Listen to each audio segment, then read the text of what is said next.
e vá lá no livro de Atos dos Apóstolos, capítulo de número 9. Atos dos Apóstolos, capítulo 9, estaremos lendo a partir do verso 1. Atos 9, 1. Quem achar, glorifica o Senhor. Atos 9.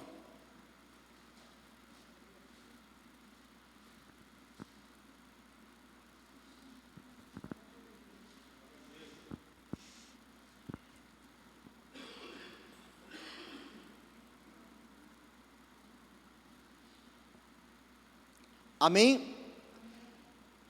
Eu quero nesta noite, nesta manhã, só para ver se você estava atento. Teve gente que já, não, calma, é só para ver se você estava acordado. Nesta manhã, quero te fazer uma pergunta. Há quanto tempo faz que você teve um encontro com Cristo? Quem se lembra? Não precisa responder. Quanto tempo faz que você teve um encontro com Cristo?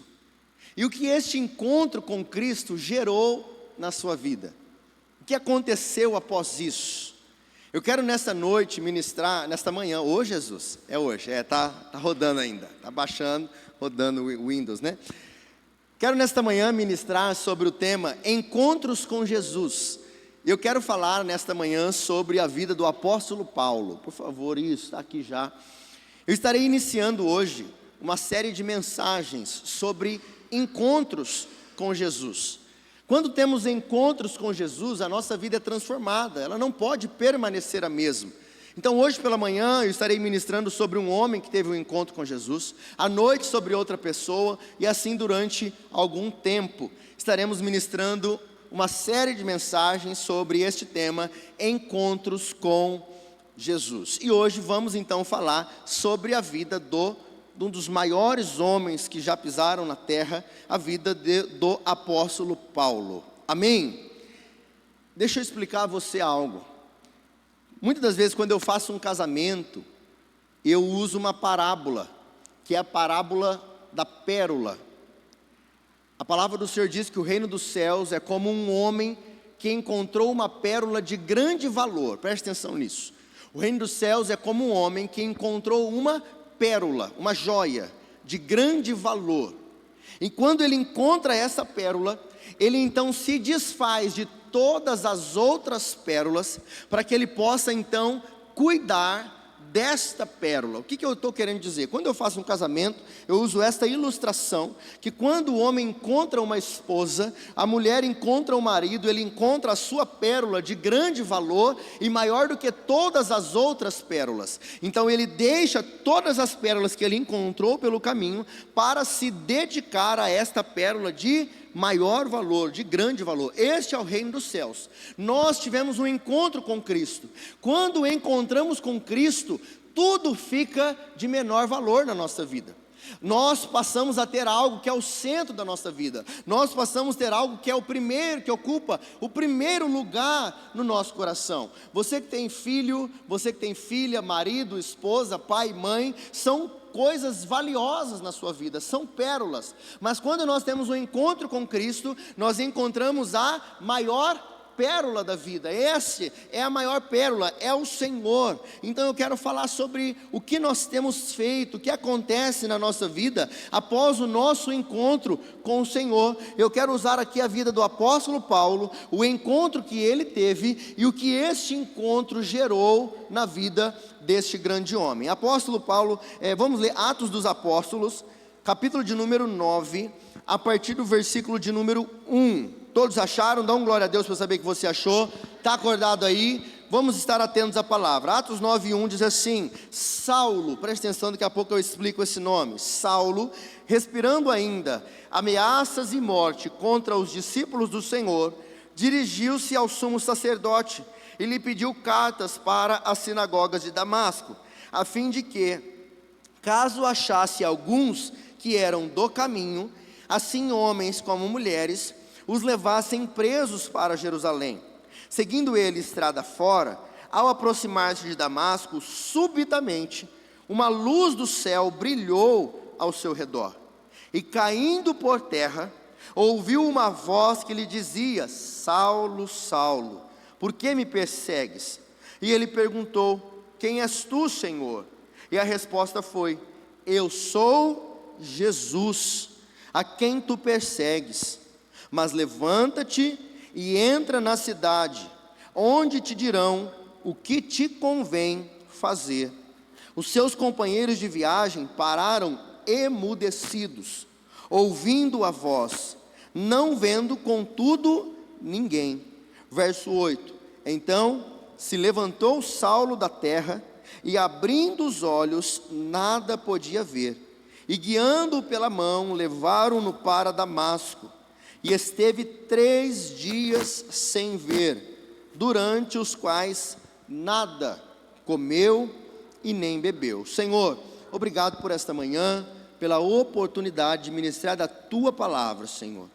Eu entrego em Tuas mãos aquilo que o Senhor colocou no meu coração, tudo aquilo que o Senhor tem a fazer em nosso meio através dessa palavra. Vamos aprender com a vida deste grande homem de Deus, e sobre este grande princípio, que é o que nós somos, o que nos tornamos, o que fazer após ter encontrado o Senhor.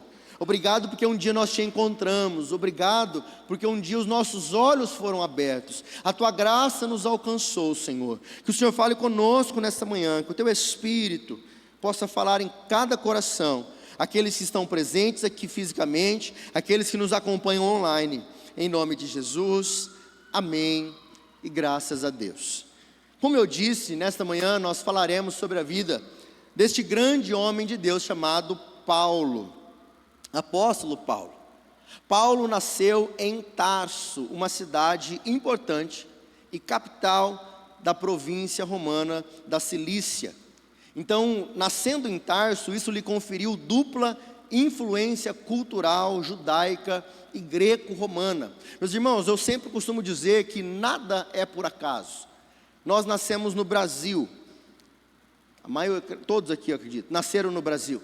Você nasceu em um estado, nasceu em uma cidade. Eu quero dizer, tudo que Deus faz tem um propósito. O lugar em que você nasceu é propósito de Deus. A família em que você nasceu é propósito de Deus. O apóstolo Paulo tinha 2 cidadanias. Ele possuía a cidadania romana, e isso era um privilégio raro e de alto status na época, garantido apenas para poucas pessoas. E também esta sua cidadania romana cresce por causa dos seus pais, talvez serviços prestados, talvez coisas que os seus pais fizeram no passado. Ele também herdou essa cidadania romana, e ele tinha o nome de Saulo. Nós chamamos aqui de Paulo, mas não significa que o nome dele mudou. Eu vou usar um exemplo para talvez ficar um pouquinho na nossa realidade aqui, para você entender.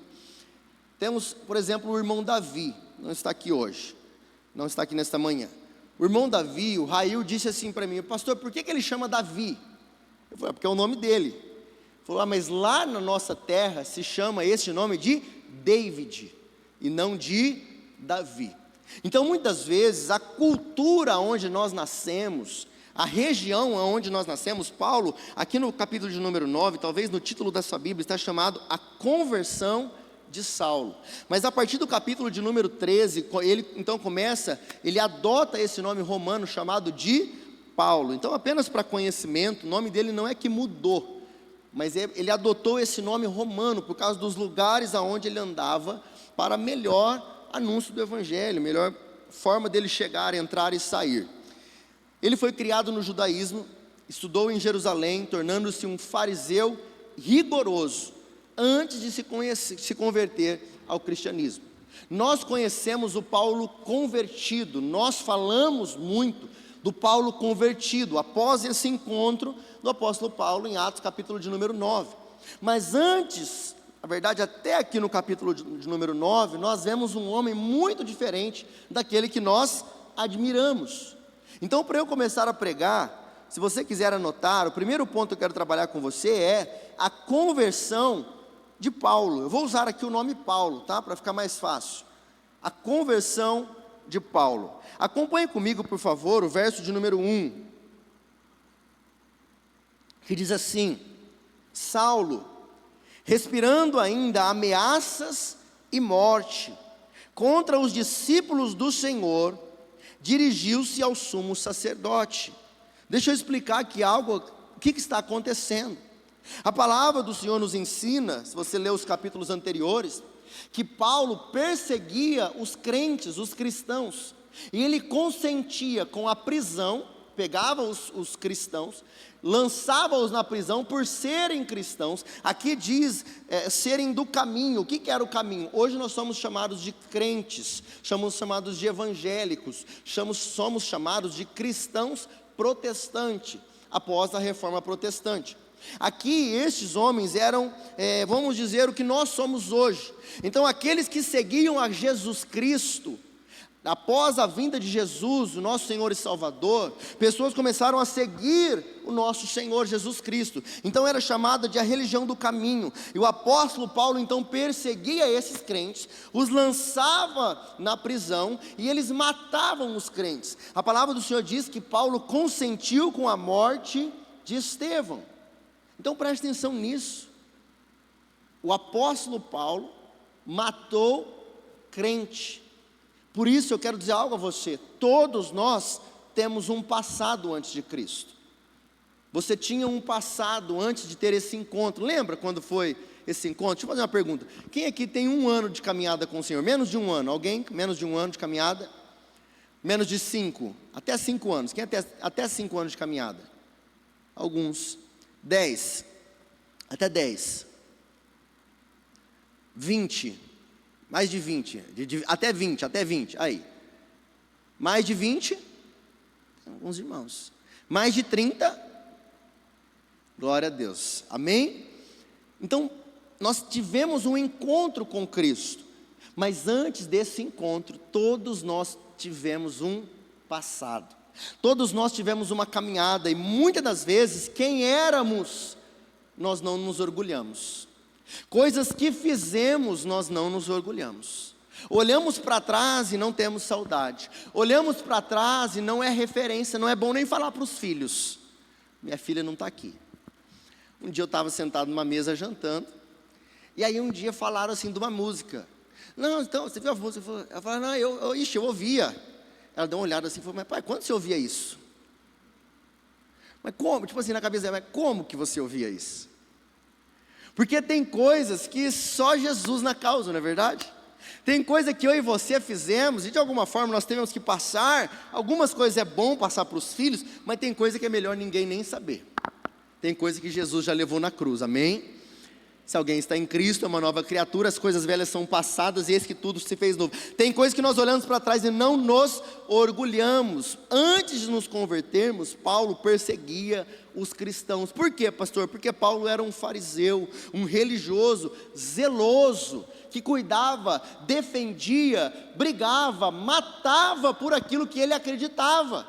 Para ficar mais fácil de você entender, pastor, como pode alguém matar em nome de Deus? Nós olhamos alguns países islâmicos hoje, pessoas que entram dentro de um avião, não é crendo serem maldosos, é defendendo aquilo que acreditam, em nome daquilo que acreditam, homens bombas, que defendem a sua religião. O apóstolo Paulo viu Jesus como um rebelde, viu esse povo do caminho como pessoas que se rebelaram à verdadeira religião dele. Então ele se levanta, esse povo se levanta para matar os cristãos. Paulo era um fariseu, um povo religioso da época, que tinha o cuidado com a palavra, mas assim como Jesus sempre combatia os fariseus, ai de vós, escribas e fariseus, hipócritas, porque vocês dão o dízimo do endro, da hortelã e do cominho, mas vocês negligenciam as coisas mais importantes da lei, que é a justiça, misericórdia e fé. Por favor, preste atenção em algo que eu quero te dizer, queridos. O encontro que nós tivemos com Cristo deve ser diferente do encontro com a religião. O apóstolo Paulo era um religioso, e o que nós vemos mais hoje em dia são pessoas religiosas, talvez pessoas que ainda não tiveram um encontro com Cristo verdadeiramente, que defendem a religião, que defendem o certo e o errado, mas ainda talvez falta um encontro pessoal, verdadeiro com Cristo. Eu quero dizer a você, não importa quem você foi, não importa quem você foi, não importa o que você fez, o que importa é o quem você se torna após este encontro com Cristo. Pastor, você não sabe o que eu fiz no meu passado, pastor. Pastor, eu tenho vergonha de ver. Olha, preste atenção, eu tenho algo no meu coração que eu nunca me esqueci. Quando eu estava me convertendo, começando a caminhar com Cristo, eu vi uma pessoa próxima dizer uma frase que me assustou, que mexeu comigo. Ele disse assim: olha, todo evangélico é um ex. Todo evangélico é um ex. E quando eu vi aquela frase, eu logo percebi, esse cara não entendeu realmente o evangelho. Porque quem dera se todo evangélico fosse um ex. Porque a palavra nos convida a ser um ex-ladrão, um ex-mentiroso, um ex-adúltero, um ex... A palavra nos convida a deixarmos as nossas práticas, deixarmos a vida do velho homem, e agora termos um encontro com Cristo, e seguirmos em novidade de vida, segundo aquilo que Ele tem para cada um de nós.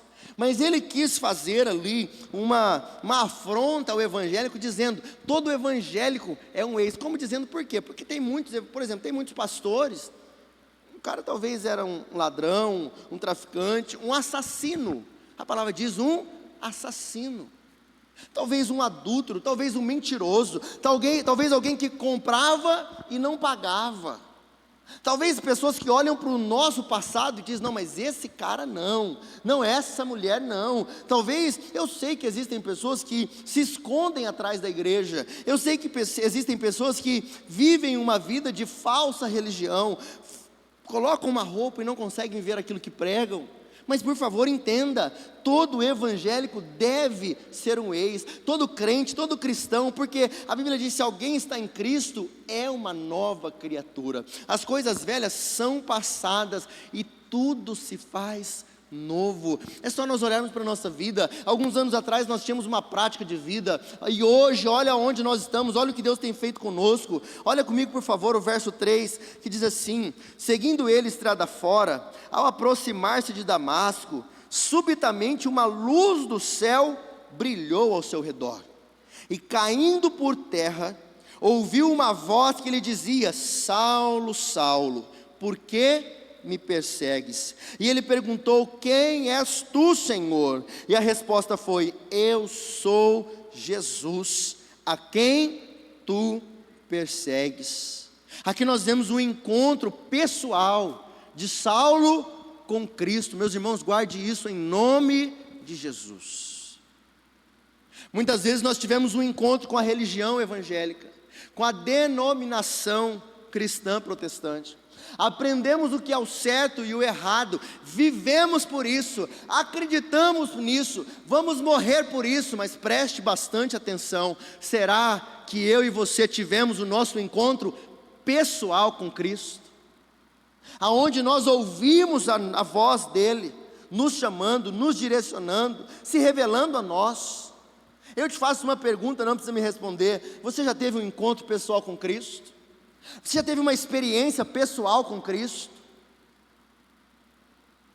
Há uma promessa que nós sempre dizemos, que está lá em Josué, que diz, eu e a minha casa serviremos ao Senhor. A minha oração pelas crianças, por que eu trago eles aqui à frente muitas vezes? É para nós olharmos para eles, é para nós profetizarmos sobre a vida deles, para que um dia eles tenham um encontro pessoal, cada um deles com o Senhor.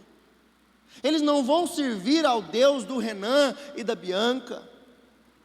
Não é, a Amanda não vai servir ao Deus do pai dela, ela tem que servir ao Deus dela. Os olhos dela têm que ser abertos. Ela precisa ouvir a voz do Senhor. Ela precisa ter um encontro com o Senhor. Então eu te pergunto, você já teve esse encontro com Cristo? Como foi? Quando foi? Quando Ele se revelou a você? Porque se você já teve, não tem como você não se lembrar. Pastor, eu estava num culto e de repente o pastor pregou algo e aquilo entrou em meu coração. Eu estava adorando ao Senhor e de repente eu senti uma presença e eu fui tocado, eu fui curado. Pastor, eu fui pela dor, pastor, olha, eu quebrei financeiramente, eu perdi meu casamento, eu perdi a minha família, eu estava num leito de morte. E o Senhor usa maneiras, pessoas, circunstâncias. Pessoas muitas vezes um panfleto entregue e um versículo bíblico. A palavra de Deus nunca volta vazia. Um planta, outro rega e Deus dá o crescimento. Muitas vezes uma palavra, uma oração, uma imposição de mãos, um louvor em que a pessoa ouve, ela ia ministrar durante a vida, e a voz, e pais falando, e ela cresce dentro da igreja, e se afasta, e vai, e de repente um dia o Senhor se revela a ele ou a ela. O apóstolo Paulo defendia um fariseu religioso, um líder do evangelho, daquilo que ele acreditava em nome de Deus, mas um dia Jesus o chama, dizendo: Saulo, Saulo, por que me persegue, Saulo? Saulo, Saulo, o que é que você está fazendo? Ele pergunta: Senhor, quem é que está falando? E o Senhor responde: sou eu, esse que tu persegues. A minha oração é que toda a igreja do Senhor possa ter esse encontro pessoal com o Senhor. Nós estamos entrando em um retiro espiritual semana que vem, onde estaremos falando Peniel, face a face com Deus. A minha oração é que nesse retiro você tenha esse encontro pessoal com o Senhor, que os nossos filhos, que as nossas crianças tenham o seu encontro pessoal com Cristo. Porque eu não posso viver essa vida religiosa se eu não tiver um encontro pessoal com Cristo. Você está entendendo?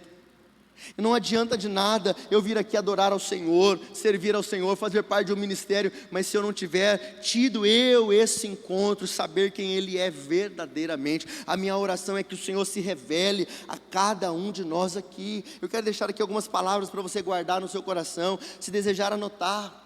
Estamos falando sobre a conversão de Paulo, e a conversão é resposta ao amor que nos alcançou primeiro.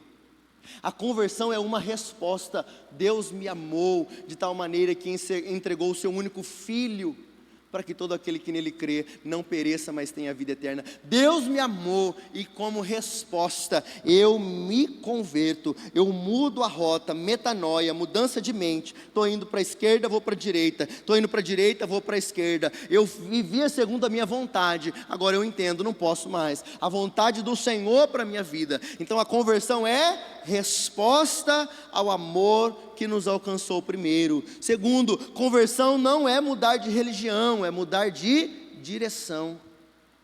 Eu era da determinada denominação, eu era da quadrangular, eu era da batista, eu era católico. Não, é muito mais além, queridos.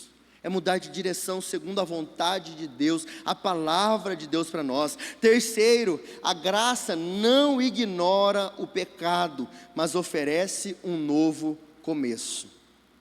A graça não ignora o pecado. Pastor, como assim? Paulo matava, ele teve problema por isso. Aquilo que eu planto, eu colho.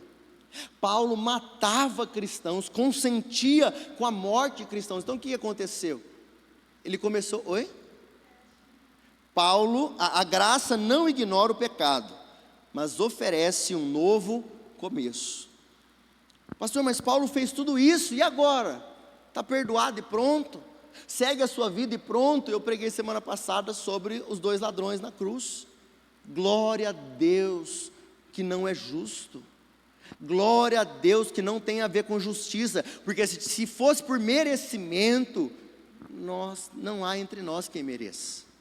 Lembra alguns anos atrás, coisas que você fez, lugares onde você andou, ações que nós tivemos, mas a graça nos alcançou. Isso não ignora o pecado, só oferece uma nova oportunidade de vida. Jesus disse assim: olha, eu paguei o preço pelo seu pecado, você não precisa mais agora se preocupar com isso, essa conta está paga. Eu chego diante de Satanás, Satanás vem tentar algo contra mim, e Jesus diz assim: olha, eu paguei o preço pela vida dele, não toca porque esse é meu. Quando eu chego diante de Satanás para orar, quando eu chego diante de Deus para reivindicar alguma coisa, eu digo: olha, em nome de Jesus. Por quê? Porque como que se expulsa um demônio, pastor? Que poder que você tem, que dom que você tem, não, eu não tenho nada. o nome de Jesus. Ele pagou o preço do meu pecado. Então eu chego diante de Satanás dizendo, ó, em nome dele, sai dessa pessoa. Em nome dele, cura essa pessoa. Em nome dele, faz isso. Em nome de Jesus. A graça não ignora quem eu sou, o que eu fiz, mas oferece um novo começo. Converter-se é mudar a mente, o coração e as atitudes. Converter é mudar de mente. Às vezes você pensa umas coisas que não deve, que não se alegra. Em pensamento na cabeça você fala, sai daqui, Satanás. Tem uma seta, um pensamento, uma ira, uma raiva, uma tristeza. Então você muda a mente. Eu queria fazer isso, não, mas eu entendo, o Senhor tem algo para mim, o Espírito Santo nos direciona, nos corrige, nos orienta. Eu queria, mas eu não posso. Eu queria, como diz aquele meme, pensa num negócio difícil, esse negócio de ser crente. Estou descobrindo um negócio aí, o senhorzinho fala, né? Pensa num negócio difícil, esse negócio de ser crente. Mas é a vida.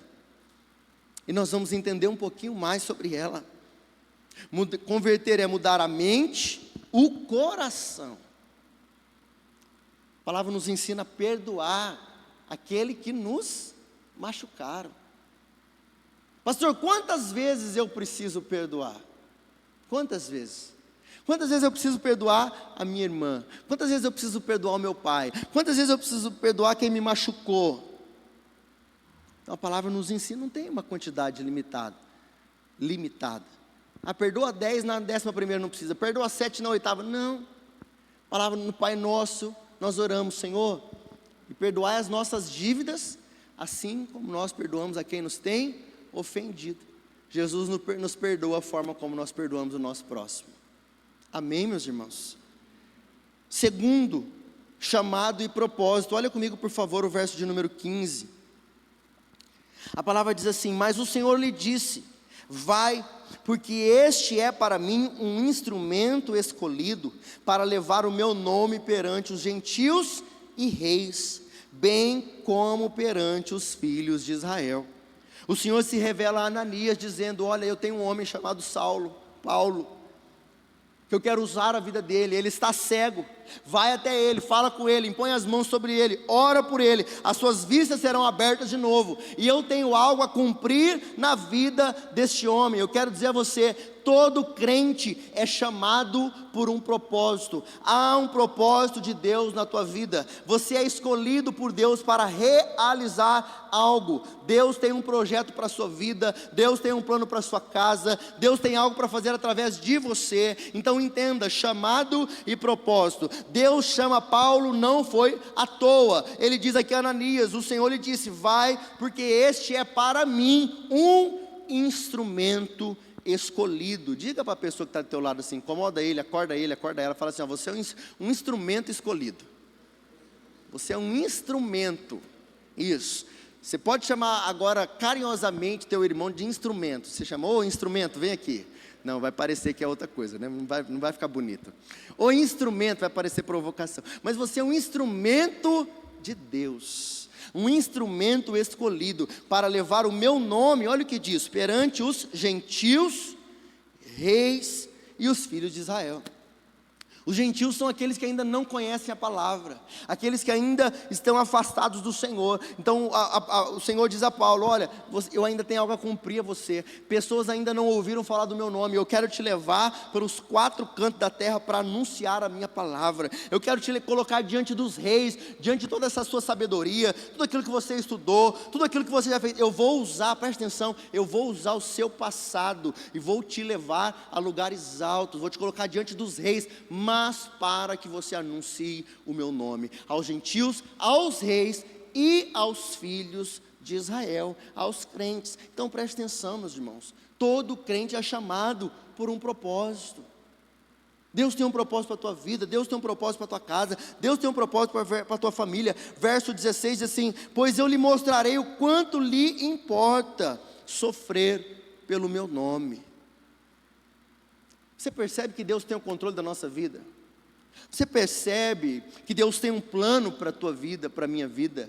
Deus já tinha algo para a vida do apóstolo Paulo, assim como Ele tem algo para a minha vida e para a tua vida. Você vai do hoje para amanhã, Deus vem da eternidade para nós. Pastor, mas olha o que Deus fez na vida de Paulo, não tinha nem como ele recusar. Tem como recusar, preste atenção nisso, tem como recusar. Pastor, mas assim, olha, tem gente que parece, eu oro pelo meu filho e ele não tem esse encontro com Jesus. Eu olho pelo meu marido, olha, que se Deus quiser, vai ter gente orando assim agora: Deus, manda fogo, deixa cego meu marido, deixa cega minha esposa, toca, faz que nem o Senhor fez com Paulo. Presta atenção, não adianta, não adianta.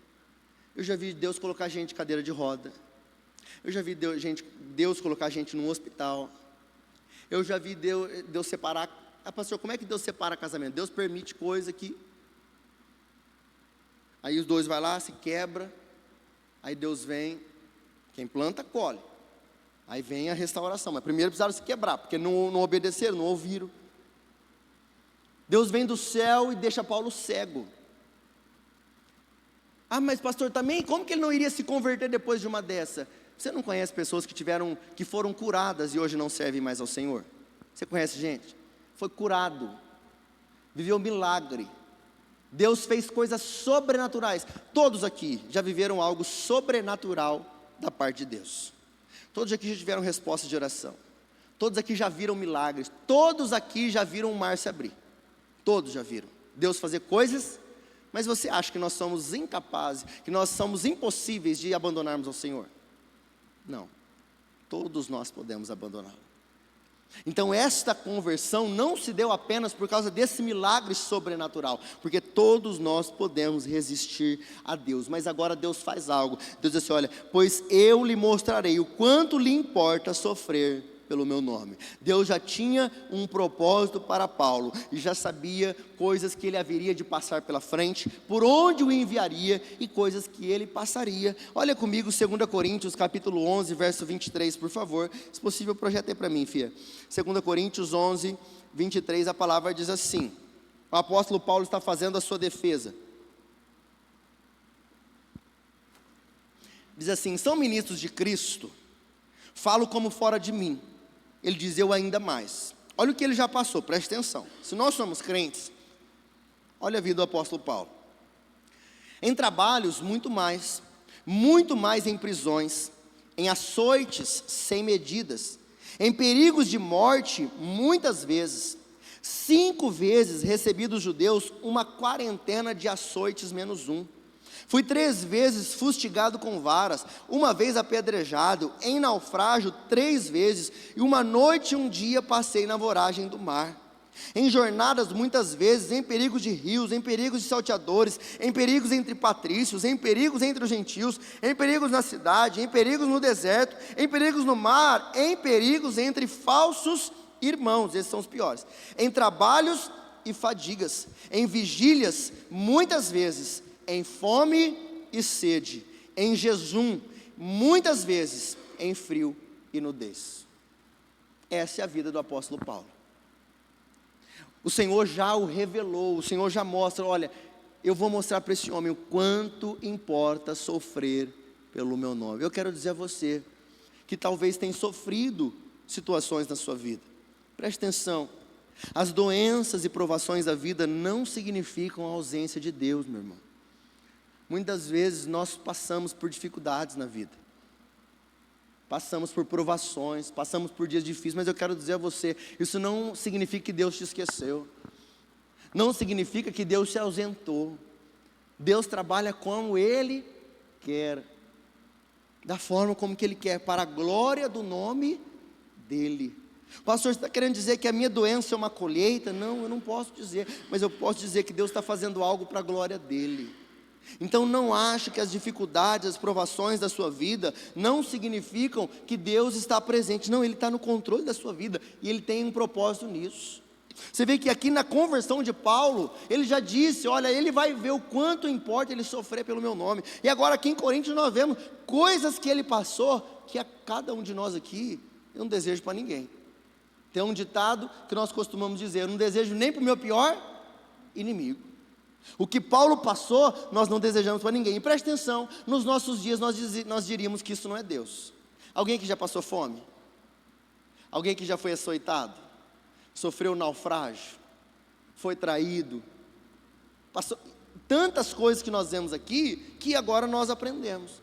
Isso não é a audiência de Deus. Segundo, que as dificuldades da vida não te impeçam de cumprir os propósitos de Deus.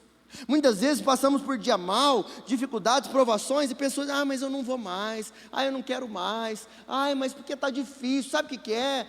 Mas preste atenção nisso, que as dificuldades da nossa vida não impeçam a cada um de nós de cumprir aquilo que Deus tem a fazer, porque você entendeu que foi Deus quem chamou, foi Deus quem enviou. Eu quero dizer a você, em nome de Jesus, nunca se esqueça, foi Deus quem te chamou, foi Deus quem te enviou, há um propósito de Deus para a tua vida, então que nada pare aquilo que Deus te chamou para fazer, nem a morte, nem a doença, nem a nada nos separará do amor de Deus que está em Cristo Jesus. Amém, meus irmãos? Terceiro ponto, para nós irmos para o final. Eu quero dizer a você, o apóstolo Paulo guardou a fé. Terceiro ponto, Paulo guardou a fé. Acompanhe comigo, 2 Timóteo, por favor, coloca na versão NVT, na nova versão transformadora. 2 Timóteo 4, 6. Quem achar, por favor, pegue aí a sua Bíblia.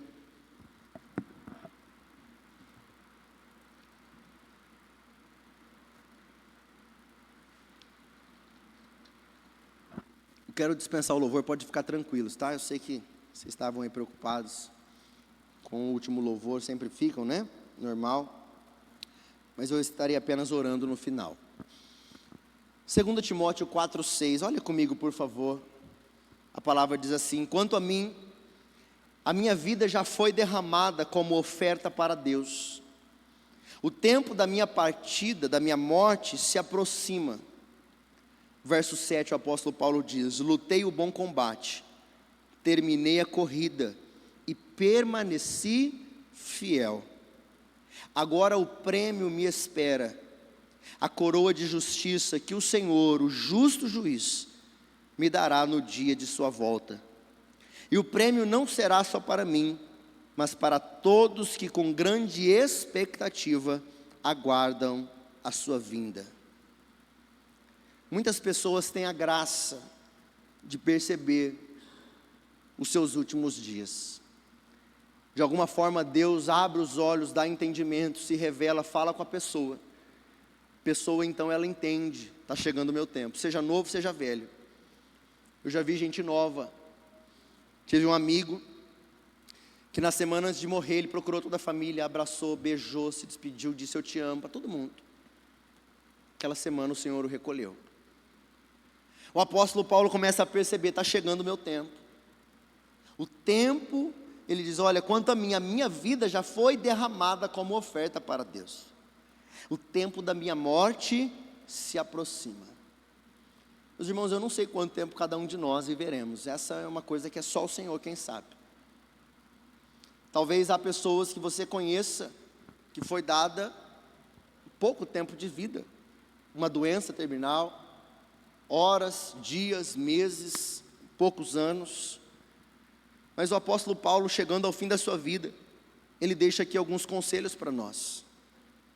Alguém que se converteu, teve um encontro com o Senhor, se converteu verdadeiramente, agora ele diz: eu lutei o bom combate. Ele diz, eu lutei as causas do Evangelho. Ele diz, eu terminei a minha corrida. Nós vamos entender que nós não estamos em uma corrida de 100 metros, nós estamos em uma maratona. E melhor do que nós começarmos bem, porque nós estamos bem. Você está aqui na igreja, eu oro e creio, espero que o Senhor voltar hoje, que Ele encontre todos nós preparados e que Ele nos recolha em sua presença. O apóstolo Paulo diz, eu lutei o combate do Evangelho. Eu cumpri a minha corrida. A Bianca tem a corrida dela, a Sara tem a corrida dela, a Laís, o Cláudio, o Lucas. Há uma caminhada, e melhor do que começar bem é terminar bem. Você já viu algumas maratonas em que a pessoa corre 42 quilômetros, faltando 300 metros, ela batalhou, se organizou, se preparou para aquela corrida, correu toda bem, está chegando, no finalzinho ela baixa a guarda, ela se distrai, no finalzinho ela descansa, e ela se perde, e ela perde a corrida de 42 metros, porque faltando um pouquinho, ela se perdeu no caminho. A minha oração é que o Senhor faça isso em nossa vida. O apóstolo Paulo diz: eu estou terminando a minha carreira, eu batalhei as causas do Evangelho, mas eu terminei a minha corrida, eu permaneci fiel. Guarde essa palavra. Ele diz: eu guardei a minha fé, eu permaneci fiel. A minha oração nessa manhã é que o Senhor guarde esses 3 princípios em nossa vida. Lutemos pelas causas do Evangelho. Que o Senhor preserve a nossa caminhada para que nós possamos terminar a nossa corrida. E que sejamos achados no final de todas as coisas, fiéis ao Senhor. Verso 8 diz: agora o prêmio me espera, a coroa de justiça que o Senhor, o justo juiz, me dará no dia de sua volta. E o prêmio não será só para mim, mas para todos que, com grande expectativa, aguardam a sua vinda. Ele diz assim: olha, agora chegou a hora de eu colher os frutos da minha vida. O prêmio me espera, a coroa de justiça. Fique de pé, por favor, você que pode.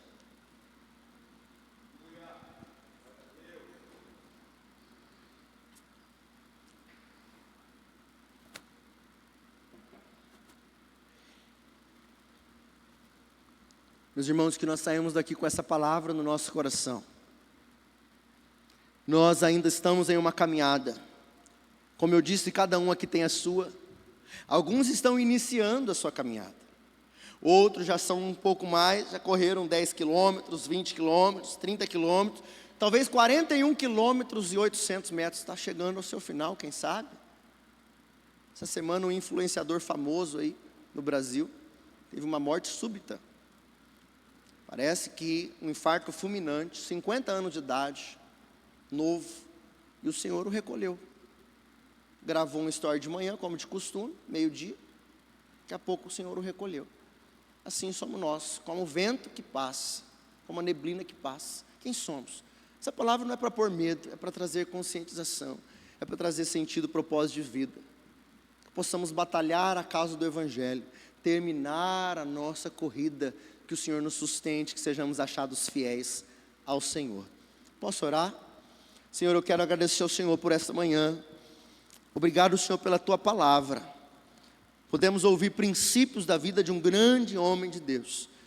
Ele diz: eu lutei o bom combate, terminei a minha corrida e permaneci fiel. Senhor, eu oro agora como pastor dessa comunidade. Eu apresento ao Senhor as Tuas ovelhas e a minha vida. E peço ao Senhor que assim seja nas nossas vidas, Pai. O apóstolo Paulo teve um encontro com o Senhor, e o meu desejo é que cada um que já teve o seu encontro com o Senhor possa guardar essa palavra em seu coração. Que o encontro que nós tivemos com o Senhor não gere em nós uma vida religiosa, mas leve a cada um de nós uma vida na Tua presença. Que o Senhor nos sustente, não deixe, Senhor, que os nossos pés vacilem, Pai. Tenha misericórdia de nós, ó Deus. Que nós possamos batalhar pela fé, que nós possamos lutar as causas do Evangelho, ó Deus. Que nós possamos um dia dizer assim como o apóstolo Paulo: eu terminei a minha corrida e permaneci fiel. Pai, que ninguém venha desanimar e parar diante dos dias difíceis, diante do dia mau, diante das provações da vida, Senhor. A cada um aqui tem as suas provações, dificuldades. Assim como o apóstolo Paulo, o Senhor já diz: eu sei o que eu tenho para este homem, eu tenho algo a realizar na vida dele, assim é na vida de cada um de nós.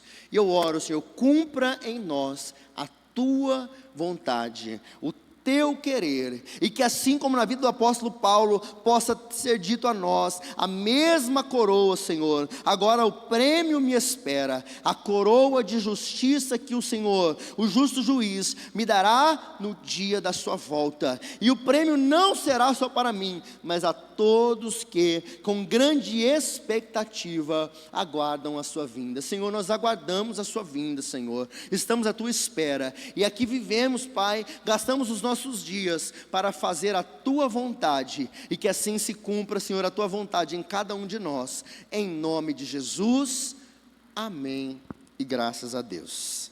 Você ouviu e entendeu a palavra? Amém? Que saiamos daqui com essa palavra em nosso coração, que esse encontro possa gerar em nós uma vida na presença do Senhor. Abra os seus braços, eu quero despedir e abençoar você, lembrando, nós temos na terça-feira o nosso encontro, o grupo de relacionamento, no sábado o nosso retiro espiritual. Papais das crianças de 3 a 5, de 6 a 8, por favor, busque os seus filhos, não sei se tem hoje, né? Tem poucos, acho que não tem, mas sempre agora, de 3 a 5, de 6 a 8, precisamos que você busque seus filhos lá no fundo, tá bom? Estenda as suas mãos. Pai, obrigado por esta manhã, na tua presença, eu despeço, Senhor, a tua igreja, deste lugar, da tua casa, mas eu peço que a tua presença nos leve em paz e segurança, guardados pelo Senhor, Pai. Nos dê um domingo abençoado, permitindo ao Senhor, estaremos aqui às 19 horas, te adorando, te servindo, ouvindo a tua palavra, que o teu Espírito Santo seja conosco. Oramos pelo nosso retiro espiritual, Pai, prepara todas as coisas, tudo que estamos planejando, organizando, cuida, Pai, de cada área, em nome de Jesus. Que o grande amor de Deus e Pai, que a graça maravilhosa de Jesus Cristo, Filho, que a comunhão e a consolação do Espírito Santo de Deus, seja hoje e sempre sobre sua vida, sua casa e toda a sua família. Quem crê nisso diz? Duas coisinhas, rapidinho. Se faltou acertar alguma coisa, uma observação com a pastora Bianca sobre as pizzas, por favor, procure ela ali no final. E segundo, cumprimenta essa pessoa que fez uma feijoada, uma costela e vai te chamar para almoçar. Diz assim, ó, Deus te abençoe hoje em nome de Jesus. Isso. Profetiza na vida dele, na vida dela,